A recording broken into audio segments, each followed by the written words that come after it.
இந்த பிரச்சனைக்கு நான் பொறுப்பேற்கிறேன் அப்படின்னு சொல்றவன் தான் நல்ல தலைவன். அப்படி நான் பொறுப்பேற்கிறேன்னு ஒருத்தவனு சொல்றதுக்கு எவனுக்குமே துப்பு இல்ல.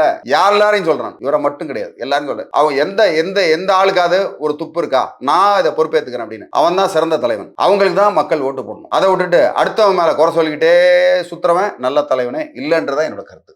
சார் அதனால அவங்க வந்து இப்ப அவங்க ஒரு உதாரணத்துக்கு நீங்க சொன்ன கட்சியில் இருக்கிறவங்களே சில நபர்கள் முன்ஜாமீன் கேட்டு மனு போட்டு பண்ணிட்டு இருக்கிறாங்க. ஸோ அப்ப மக்கள் இனிமேல் விழிப்புணர்வா இருக்கணும். ஏன்னா அவங்க ஒரு பிரச்சனைன்னு வந்தா தப்பிக்கிறதுக்கு நிறைய வழிகள் வச்சிருக்கிறாங்க அப்படிங்கிறத பார்க்கலாமா சார்?